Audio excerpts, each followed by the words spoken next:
Hello hi everyone. मैं पायल हूँ। आज के क्लासेस में ले आई हूँ क्लास 10 की केमिस्ट्री लेसन 1, जो कि है chemical equations and reactions, also chemical reactions and equations. इस चैप्टर में हम बहुत सारे टॉपिक क्लियर करेंगे। बने रहो मेरे साथ। हम क्लियर करते हैं इस हर टॉपिक को। इस चैप्टर में जो भी टॉपिक है हम इस टॉपिक को क्लियर करेंगे।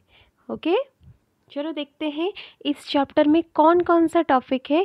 उससे पहले अगर आप मेरे चैनल में न्यू हो तो प्लीज़ लाइक कर दो, शेयर कर दो और सब्सक्राइब कर दो। इस चैप्टर में टॉपिक्स कौन कौन है देखते हैं। जैसे कि फर्स्ट टॉपिक है इंट्रोडक्शन, जिसमें हम इंट्रोड्यूस करेंगे इस चैप्टर को।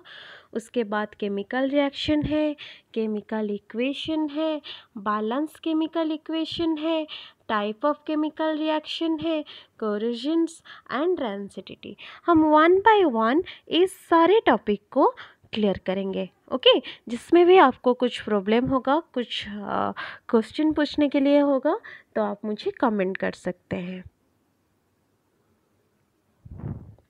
तो पहले हम चलते हैं इंट्रोडक्शन की तरफ। इंट्रोडक्शन क्या होता है?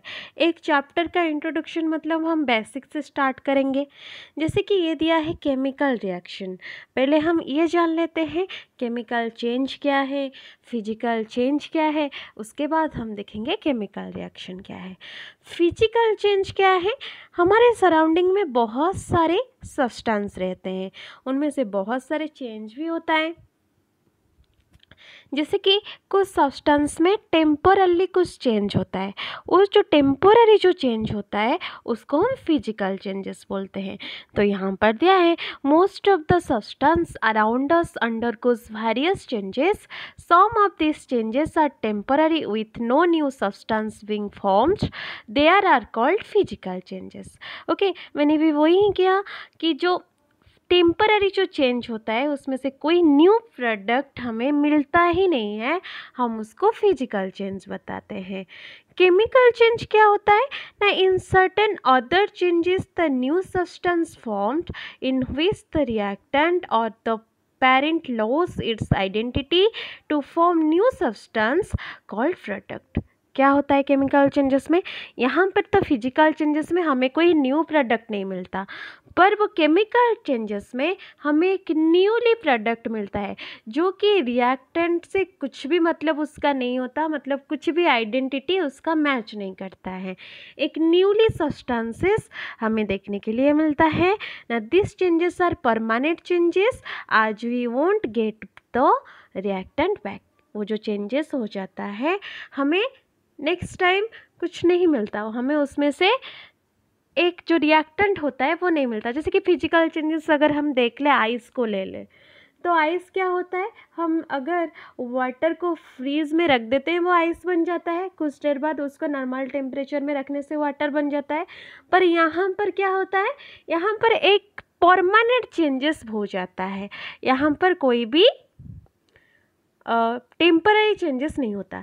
जो परमानेंट चेंजेस होता है जिसमें हम उसको केमिकल चेंजेस बोलते हैं, जहाँ पर टेम्पररी चेंजेस होता है हम उसको फिजिकल चेंजेस बोलते हैं। नेक्स्ट टॉपिक देखते हैं। नेक्स्ट टॉपिक क्या है?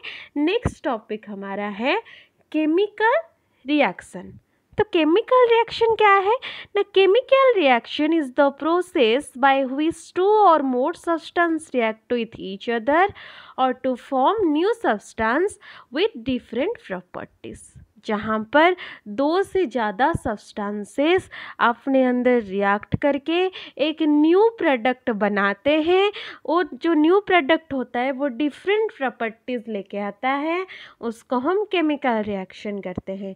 उस through the all the chemical reaction process there are various change occurs, and these change are change in state, change in color, evolution of gas and change in temperature। Okay. ये जो chemical reaction होता है, जब ये chemical reaction होता है, occurring होता है, हैपनिंग होता है, उसमें क्या होता है, बहुत सारे चेंजेस घटते हैं। जैसे कि उसका स्टेट चेंज हो जाता है, उसका कलर चेंज हो जाता है, और उसमें क्या होता है, उसमें गैस इवोल्यूशन होता है, जैसे कि एनर्जी भी इवोल्यूशन होता है, और उसका टेम्परेचर क्या होता है, टेम्परेचर भी चेंज हो जाता है। कभी कभी हाइक हो जाता है, कभी कभी लो हो जाता है। समझ में आ गया। उसके बाद हम देखेंगे केमिकल इक्वेशन क्या है। हमें तो पता चला जब टू और मोर केमिकल और सब्सटेंसेस मिलके क्या करते हैं, केमिकल रिएक्शन बनाते हैं, एक न्यू प्रोडक्ट फॉर्म करते हैं, तो उसको हम केमिकल रिएक्शन बोलते हैं। अभी हम देखेंगे केमिकल इक्वेशन क्या है। तो ये जो केमिकल इक्वेशन है वो केमिकल रिएक्शन की सिंबलिक रिप्रेजेंटेशन है, जिसमें हम सिंबल लेके पढ़ते हैं। समझ में आ गया।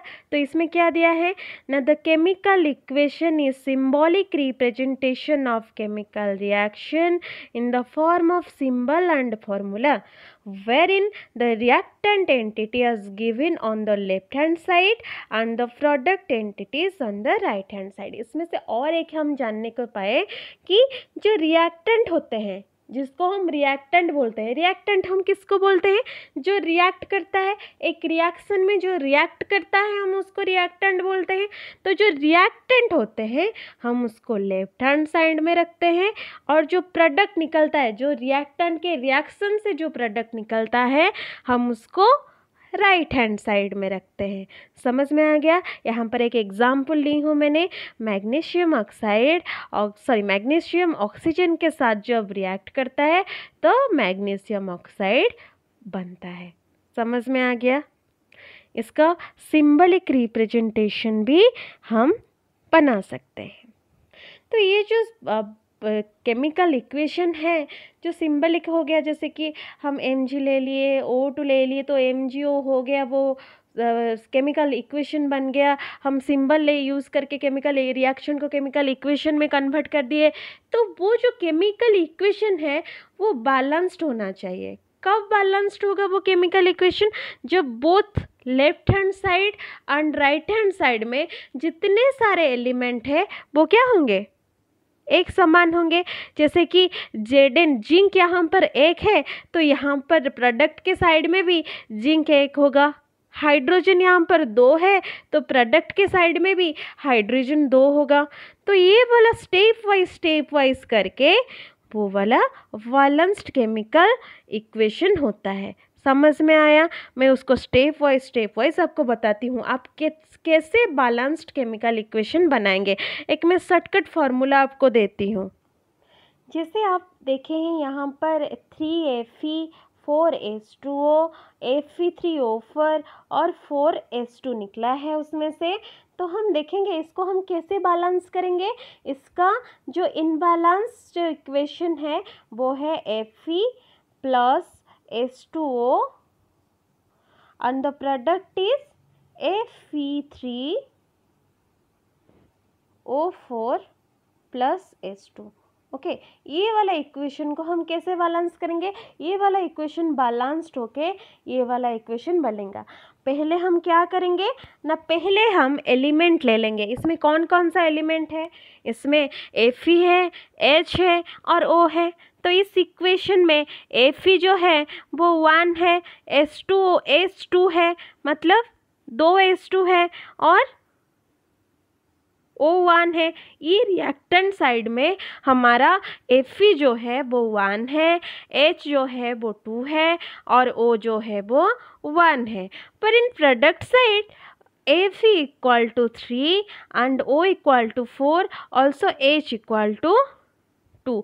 तो ये जो है रिएक्टेंट साइड और प्रोडक्ट साइड में वो सेम नहीं है। उसके बाद क्या करेंगे हम, उसमें कुछ इनिशियल और बैलेंस आइटम लेके उसमें से हम मल्टीप्लाई करके इसको बनाए हैं Fe 3Fe 4H2O and product is Fe3O4 equal plus 4H2। Okay, समझ में आ गया। तो 3Fe जो है वो सॉलिड स्टेट में है, 4H2O जो है वो गैसियस स्टेट में है, Fe3O4 जो है वो सॉलिड स्टेट में है एंड 4H2 जो है वो गैसियस स्टेट में है। समझ में आ गया कैसे हम बैलेंस इक्वेशन बनाएंगे। पहले हमें एक इक्वेशन दिया होगा, उसमें से हम एलिमेंट चुनेंगे, जितने सारे एलिमेंट है उसको हम एक साइड में लिखेंगे। उसके बाद number of atom in reactant LHS, उसमें हम देखेंगे कितना नंबर LHS में है, मतलब लेफ्ट हैंड साइड जो कि रिएक्टेंट है उसमें कितने सारे नंबर्स हैं उसको देखेंगे। उसके बाद प्रोडक्ट साइड में कितने सारे नंबर्स हैं वो एलिमेंट का, उसको देखेंगे। उसके बाद मल्टीप्लिकेशन करके उसको बनाएंगे। समझ में आ गया। पहले एक प्रोडक्ट को हम बैलेंस करेंगे, जैसे कि Fe को पहले बैलेंस करेंगे, तो उसके बाद क्या होगा, हम नहीं तो H2 को बैलेंस करेंगे, उसके बाद क्या होगा वो बैलेंस हो जाएगा। उसके बाद हम Fe को बैलेंस करेंगे, वो बैलेंस हो जाएगा। और उसके बाद क्या होगा कि लास्ट में सारे बैलेंस होके ये वाला जो है हमारा केमिकल इक्वेशन जो है वो निकल के चला आएगा। समझ में आ गया। ये हो गया आपका बैलेंस्ड केमिकल इक्वेशंस। समझ में आया। उसके बाद हम नेक्स्ट टॉपिक पर जाते हैं। नेक्स्ट टॉपिक है टाइप ऑफ केमिकल रिएक्शन। कितने टाइप का केमिकल रिएक्शन होते हैं, जितने सारे भी टाइप का केमिकल रिएक्शन होते हैं हम इस चैप्टर में कवर कर लेंगे। समझ में आ गया। तो फर्स्ट में हम जाते हैं combination reaction. The word combination prefer to combine. Okay, combine होके जो रिएक्शन होता है उसको हम बोलते हैं कॉम्बिनेशन रिएक्शन। तो चलो देखते हैं इसका जो डेफिनेशन क्या है ना। Such a reaction in which a single product is form from 2 और more reactants is known as combination reaction. तो उसमें क्या होता है, जो कॉम्बिनेशन रिएक्शन का एक एग्जाम्पल हम लिए हैं, जब calcium oxide react vigorously with water to produce slack lime। जब कैल्शियम ऑक्साइड विगरसली रिएक्ट करता है वाटर के साथ, वो स्लैक लाइम प्रोड्यूस करता है। स्लैक लाइम क्या होता है, जो कैल्शियम हाइड्रोक्साइड है वही होता है। And releasing a large amount of heat. जब calcium oxide reacts vigorously with water to produce slag limes, and वो जो स्लैग लाइम होता है वो कैल्शियम हाइड्रोक्साइड होता है। और जो कैल्शियम हाइड्रोक्साइड जब रिएक्शन होता है उसमें कैल्शियम और वाटर के साथ जब रिएक्ट होके कैल्शियम हाइड्रोक्साइड बनता है, उसमें से लार्ज अमाउंट ऑफ हीट निकलता है। समझ में आ गया। मैंने पहले से बोला था combination is refer to combine. जब 2 और मोर प्रोडक्ट कंबाइन होके कुछ रिएक्शन करते हैं और उसमें से एक प्रोडक्ट निकलता है, उसको हम क्या बोलते हैं, कॉम्बिनेशन रिएक्शन। समझ में आ गया। उसके बाद और कोई रिएक्शन है हम देखेंगे, और क्या रिएक्शन है उसमें से हम देख लिए स्लैग लाइम प्रोड्यूस जो हो गया कॉम्बिनेशन रिएक्शन से। और जो स्लैग लाइम है वो उसको हम कहाँ पर यूज़ करते हैं ना, वाइट वॉशिंग जो वॉल्स होते हैं, जब वॉल्स हमारा घर के वॉल्स जो वाइट वॉशिंग होते हैं, हम उस स्लैग लाइम को यूज़ करते हैं। और जो calcium hydroxide react slowly with the carbon dioxide in the air to form a thin layer of calcium carbonate on the walls. Calcium carbonate is formed after 2 to 3 days of white washing and gives a shiny finish to the wall. It is interesting to note that the chemical formula of marble is CaCO3। समझ में आ गया। जब वो calcium hydroxide carbon dioxide के साथ react करता है तो वो एक शाइनी सरफेस बना देता है हमारे वॉल पर। और वो क्या होता है, वो जो शाइनी सरफेस बन जाता है उसको हम मार्बल फिनिश नहीं बोलते, वो वाला हो जाता है कैल्शियम कार्बोनेट। और मार्बल जो होता है उसका फॉर्मूला क्या है, कैल्शियम कार्बोनेट, जो कि CaCO3।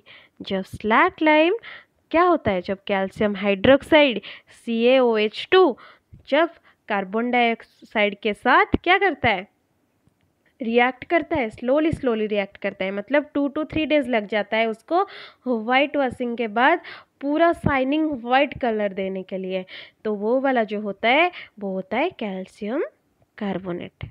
समझ में आ गया ये वाला कैसा होता है। उसके बाद हम देखेंगे नेक्स्ट रिएक्शन हमारा क्या है, वो है एक्सोथर्मिक रिएक्शन। आ गया हमारा एक्सोथर्मिक रिएक्शन। एक्सोथर्मिक रिएक्शन का मतलब क्या होता है पहले हम वो देखते हैं। एक्सोथर्मिक का मतलब क्या होता है, रिलीज ऑफ हीट होता है। जो रिएक्शन में से हीट रिलीज होता है हम उसको बोलते हैं एक्सोथर्मिक रिएक्शंस। ओके, जो रिएक्शन में से हीट निकलता है हम उसको बोलते हैं एक्सोथर्मिक रिएक्शन। इसका डेफिनेशन हम जान लेते हैं। An exothermic process release heat and cause the temperature of the immediate surrounding to rise. The rice, potato and bread we eat contain carbohydrates. These carbohydrates are broken down to form glucose. This glucose combine with oxygen in the cells of our body and provide us energy. The special name of this reaction is respiration, is an exothermic reaction. मैंने पहले बोल दिया था जो कि जहाँ से heat निकलता है वो है एक्सोथर्मिक रिएक्शन। तो हमारा जो रेस्पिरेशन होता है, रेस्पिरेशन के थ्रू जो रेस्पिरेशन होता है वो रेस्पिरेशन को हम क्या बोलते हैं, एक्सोथर्मिक रिएक्शन। क्योंकि रेस्पिरेशन के थ्रू हमारा जो कार्बोहाइड्रेट वाला फूड है वो ग्लूकोज में कन्वर्ट होता है, वो ब्रेक डाउन होता है ग्लूकोज में, हम उसको क्या बोलते हैं, एक्सोथर्मिक रिएक्शन बोलते हैं। समझ में आ गया सबको? अगर कोई भी डाउट है मुझे आप कमेंट में बताइए। समझ में आ गया? अभी हम देखेंगे और कौन सी रिएक्शन है। पहले एक्सो तो गया, अभी एंडोथर्मिक रिएक्शन आ गया। उसमें क्या हुआ था, एक्सोथर्मिक रिएक्शन में हीट रिलीज हुआ था। यहाँ पर क्या होगा, ऑब्जर्व होगा। जब एक रिएक्शन में हीट ऑब्जर्व होता है हम उसको एंडोथर्मिक रिएक्शन बोलते हैं। एक्सोथर्मिक रिएक्शन में हीट क्या होता है, रिलीज होता है। But in endothermic reaction that heat is observed. An endothermic process observe heat and cool the surrounding. Okay? तो इसमें क्या होता है, जब हमारे सराउंडिंग्स में हीट ऑब्जर्व हो जाएगा, हीट एक जगह पर ऑब्जर्व हो जाएगा तो वो क्या होगा, उस सराउंडिंग कूल हो जाएगा, होगा या नहीं। तो उसको क्या बोलते हैं हम, उस टाइम में एंडोथर्मिक रिएक्शन अकर्स हो गया। The decomposition of vegetables matter into compost is an example of an endothermic reaction. ये एक एग्जाम्पल है किसका, हमारे एंडोथर्मिक रिएक्शन का। समझ में आ गया? नेक्स्ट देखते हैं कौन सा है हमारा रिएक्शन। एंडोथर्मिक के बाद आ गया डिकम्पोजिशन रिएक्शन। डिकम्पोजिशन रिएक्शन क्या होता है ना, जब डिकम्पोज होता है, जब ब्रेक्स होके एक सिंपलर प्रोडक्ट बन जाता है हम उसको क्या बोलते हैं, डिकम्पोजिशन रिएक्शन। मतलब एक रिएक्टेंट होगा जो कि ब्रेक डाउन होके सिंपलर प्रोडक्ट्स बन जाएगा, हम उसको बोलेंगे डिकम्पोजिशन रिएक्शन। जब एक प्रोडक्ट भाग भाग हो जाएगा उसको हम क्या बोलेंगे, decomposition reaction. When single reactant breaks down to give simpler products, this is a decomposition reactions. Okay, ferrous sulfate undergoes heat, it gives ferric oxide. Okay, इसको हम क्या बोलते हैं, डिकम्पोजिशन रिएक्शन। सबको समझ में आ गया डिकम्पोजिशन रिएक्शन क्या है। अभी हम देखेंगे अनदर रिएक्शंस जो कि है डिस्प्लेसमेंट रिएक्शन। डिस्प्लेसमेंट रिएक्शन क्या है, मेरे पास कुछ पैसा है, मेरे फ्रेंड के पास कुछ पैसा है, वो कुछ पैसा, वो उसका पैसा और मेरा पैसा, कुछ पैसा हम डिवाइड कर लिए, हम दोनों के जो पैसे हैं हम डिवाइड कर लिए। मतलब मेरे पास 10 रुपीज़ है, उसके पास 10 रुपीज़ है, पर 10 रुपीज़ 10 रुपीज़ मतलब उसके पास 5 रुपीज़ वाला नोट है एक और 5 रुपीज़ वाला कॉइन है एक। मेरे पास भी वही 5 रुपीज़ वाला नोट है एक और 5 रुपीज़ वाला कॉइन है एक। मैं क्या की कि उसने बोला मुझे नोट चाहिए, तो मैंने क्या किया, मेरा जो 5 रुपीज़ वाला नोट था मैंने उसको दे दिया, उसका जो 5 रुपीज़ वाला कॉइन था वो मुझे दे दिया। समझ में आ गया। तो यहाँ पर क्या हो गया, डिस्प्लेसमेंट हो गया। समझ में है। तो नहीं तो ये तो डबल डिस्प्लेसमेंट हो गया कि वो मुझे दिया, मैं उसको भी दी, तो वो क्या हुआ, डबल डिस्प्लेसमेंट हो गया। डिस्प्लेसमेंट कब होगा, जब मैं उसको कुछ दे दूंगी, मैं मेरा सारा पैसा उसको दे दिया, कि मैं कुछ पैसा उसको दे दिया। जब मैं एक नोट वाला जो 5 रुपीज़ है उसको दे दिया, वो वाला हो गया डिस्प्लेसमेंट रिएक्शन। समझ में आ गया। तो डिस्प्लेसमेंट रिएक्शन क्या है, चलो हम उसका डिफिनीशन जानते हैं ना। Displacement reaction is a chemical reaction in which more reactive element displace less reactive element from its compound. तो जो मोर रिएक्टिव एलिमेंट होते हैं वो लेस रिएक्टिव एलिमेंट को डिस्प्लेस करते हैं अपने कंपाउंड से, तो उसको क्या बोलते हैं हम, डिस्प्लेसमेंट रिएक्शन। तो यहाँ पर देखो क्या हुआ ना, both metal and non metal take part in displacement reaction. Reaction of iron nails with copper sulphate solution. यहाँ पर जो एग्जांपल दिया है, एक आयरन नेल को जब हम कॉपर सल्फेट रिएक्शन में डुबाते हैं तो क्या होता है, उसमें से आयरन सल्फेट निकलता है और कॉपर निकल जाता है। समझ में आ गया। जो आयरन सल्फेट हो वो गैस के फॉर्म से निकलता है और कॉपर सॉलिड के फॉर्म से निकल जाता है। समझ में आ गया। ये वाला मैंने क्या बोला, डिस्प्लेसमेंट रिएक्शन। अगर किसी भी तरह कुछ भी आपको डाउट हो आप कमेंट कर सकते हो, मैं आप सबकी कमेंट का आंसर दे दूँगी। समझ में आ गया। तो उसके बाद आ गया डबल डिस्प्लेसमेंट रिएक्शन। मैंने अभी बोला था, जब मैंने उसको दिया वो भी मुझे दिया, तो वो हो गया क्या, डबल डिस्प्लेसमेंट। उसके पास एक प्रोडक्ट निकल आया, मेरे पास से भी एक प्रोडक्ट निकल आया, वो हो गया डबल डिस्प्लेसमेंट रिएक्शन। तो क्या हुआ, नहीं, double displacement reaction also known as the double replacement reaction. मैंने बोला मैंने रिप्लेस कर दिया, मेरे पास जो कॉइन था मैंने उसको दे दिया, उसके पास जो नोट था वो मुझे दे दिया। ऐसा ही होता है डबल डिस्प्लेसमेंट रिएक्शन। तो इसमें क्या होता है ना, it is type of chemical reaction where two compounds react and the positive ions which is called cations and the negative ions which is called anions of the two reactant switch places. Okay, positive ions जो cations है वो anion के साथ क्या होता है, अपना place switch करता है, फॉर्मिंग टू न्यू कंपाउंड्स और प्रोडक्ट। समझ में आ गया। इसको हम क्या बोलते हैं, डबल डिस्प्लेसमेंट रिएक्शन बोलते हैं। उसके बाद हम नेक्स्ट कौन सा रिएक्शन है देखेंगे, उसमें से आ गया रिडॉक्स रिएक्शन। रिडॉक्स रिएक्शन क्या है ना, an oxidation reduction reaction is a type of chemical reaction that involves A transfer of element between two species. जब एक इलेक्ट्रॉन ट्रांसफर होता है टू स्पेसीज से, तो क्या होता है, उसको हम बोलते हैं Redux reaction.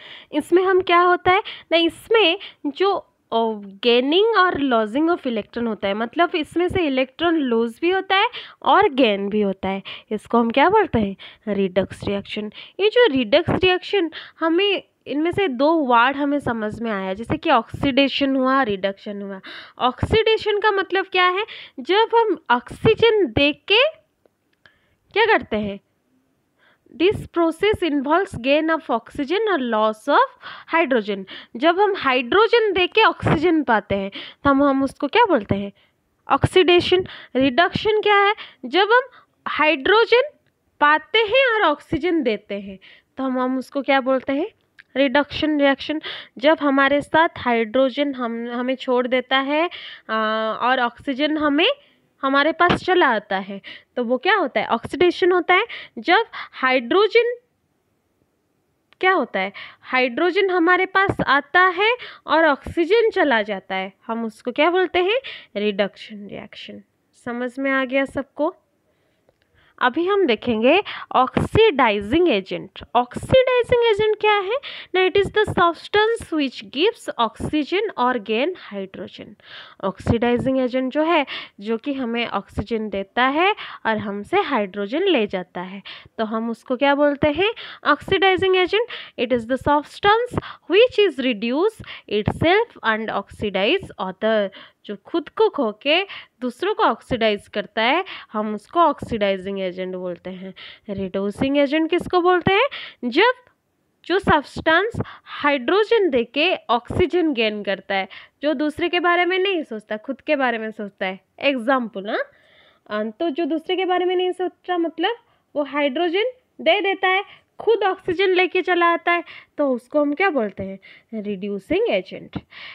It the substance which is oxidize itself and reduces other, इसको हम क्या बोलते हैं, reducing agent। समझ में आया सबको? तो oxidation is the process which involves loss of electrons, but reduction is the process which involves gain of electrons.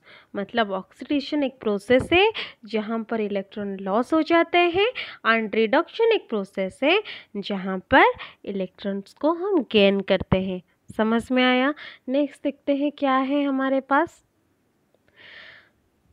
फिर और एक टॉपिक में हम आगे, जो कि है कोरोजन। ओके, जो कि है कोरोजन। कोरोजन क्या है, हमारे पास कुछ मेटल्स है, जब मेटल का स्लोली कन्वर्जन होके क्या होता है, वो और एक प्रोडक्ट में बन जाते हैं, और एक प्रोडक्ट बन जाता है, उसको हम क्या बोलते हैं, कोरोजन बोलते हैं ना। The process of slow conversion of metals into their own desirable compounds due to their reaction with oxygen, water, acid, gases etcetera present in the atmosphere is called corrosion. उसका एक एग्जाम्पल, बहुत बड़ा example है rusting, जो कि हमारे आंखों के सामने होता है। जैसे कि हमें देखें, जहाँ पर कुछ लोहा का चीज़ रखा होगा, उनमें से कुछ दिन बाद उसमें जंक लग गया होगा, वो जो जंक है उसको हम रस्ट बोलते हैं, और उस जंक लगने की प्रोसेस को हम रस्टिंग बोलते हैं। समझ में आ गया? ये था हमारा कोरोजन। हम नेक्स्ट टॉपिक में जाते हैं, जो कि है रेंसिडिटी। ये रेंसिडिटी क्या है ना, जब कुछ फूड, हमने तो बहुत सारे फूड खाए होंगे, जैसे कि हम मोमो खाते हैं, डालमा खाते हैं, नहीं बहुत सारे फूड, वेज, सब्जी, बहुत सारी चीज़ खाते हैं। जब उस चीज़ को हम क्या करते हैं, बाहर कुछ टाइम के जैसे कि 2, 3, 4, 5 ऐसे आवर तक बाहर छोड़ देते हैं, उसमें क्या होता है, उसका कलर चेंज हो जाता है, उसका ऑर्डर चेंज हो जाता है। नहीं, ये वाला जो चेंज होता है उसको हम रेंसिडिटी बोलते हैं। समझ में आ गया?